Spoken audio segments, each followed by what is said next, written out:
Mohon dijelaskan hadis berikut yang artinya para malaikat saling berbicara di atas awan dan awan-awan yang gelap tentang berbagai urusan yang akan terjadi di bumi. Lalu didengar oleh setan-setan. Kemudian setan-setan itu membisikkannya pada telinga para dukun sebagaimana botol ditiup. Lalu setan-setan itu menambah urusan yang didengarnya itu dengan 100 kedustaan. Hadis riwayat Bukhari nomor 3288. Apakah ini yang sering kita dengar sebagai ramalan, Ustaz? Iya, tadi disebutkan ya. Hadis yang panjenengan tanyakan itu bunyinya kurang lebih begini. Al malaikatu tatahaddatsu fil anani. Ya, para malaikat itu berbicara, berbincang-bincang di atas anan. Apa itu anan? Wal ananu al ghamamu. Anan itu adalah awan-awan yang gelap. Apa yang dibicarakan oleh para malaikat di atas anan itu? Bil amri yakunu fil ardi. Para malaikat membicarakan tentang berbagai macam urusan yang akan terjadi di bumi. Nah, pembicaraan para malaikat di atas anan atau awan-awan yang gelap ini didengar oleh para setan. Fatas ma'u asyayatinul kalimata. Ya, didengar pembicaraan para malaikat tadi oleh para setan. Dasar namanya setan,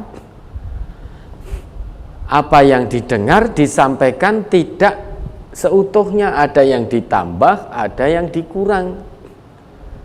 Fatakurruha fi udhunil kahin kama tuqarrul qarurah.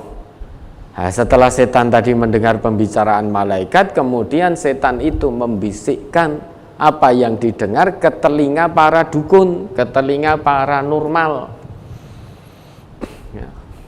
Dibisikkan kama tuqarrul qarurah. Bisikan ini bagaikan botol yang ditiup.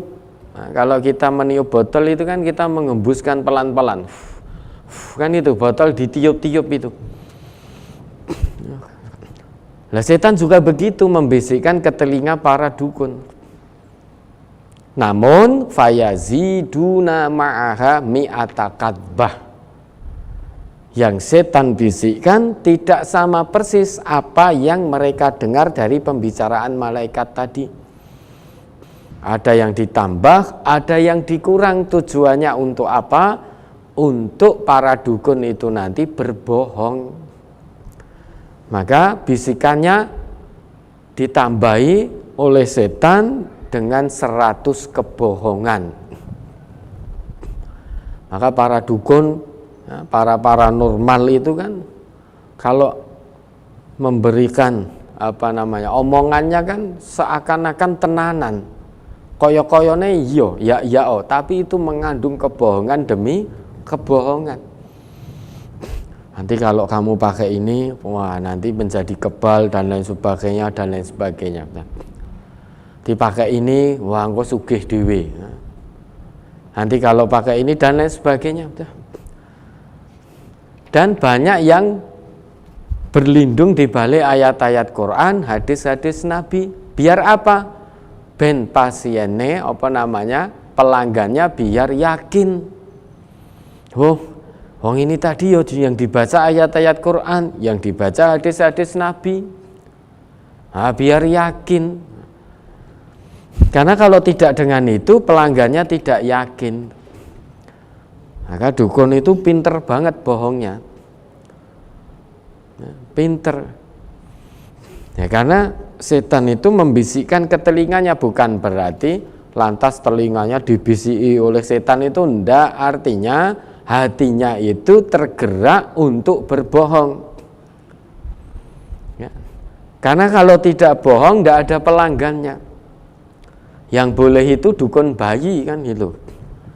Nah, mau melahirkan ke dukun bayi itu boleh. dukun bayi dibantu kelahirannya.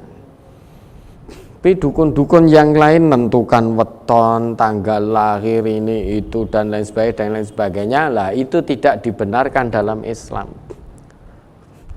Sakit, oh ke fulan, wah ning dukun, nanti dijumpa jampi, akhirnya wah sembuh, engko ning kono sembuh dan lain sebagainya. Bahkan ada yang sekarang ini yang lagi ya, viral itu kaya perang, nggak iso ngobrol karo pasien yang dikatakan oleh dukunnya tadi kemasukan setan, iso ngobrol karo setan nih. Oh namamu siapa? Kamu dari mana? Terus setannya tadi yang masuk ke tubuh seseorang, wah aku ya tingkah lakune seolah-olah seperti kerasukan begitu, mencakar-cakar dan lain sebagainya. Wah akhirnya ini ditiup, itu sembuh. Nah itu penuh dengan kebohongan. Maka orang yang beriman jangan datang ke dukun. Kata Nabi kita, man ata arrafan fasa'alahu an syai'in lam tuqbal lahu salatun arba'ina yauman.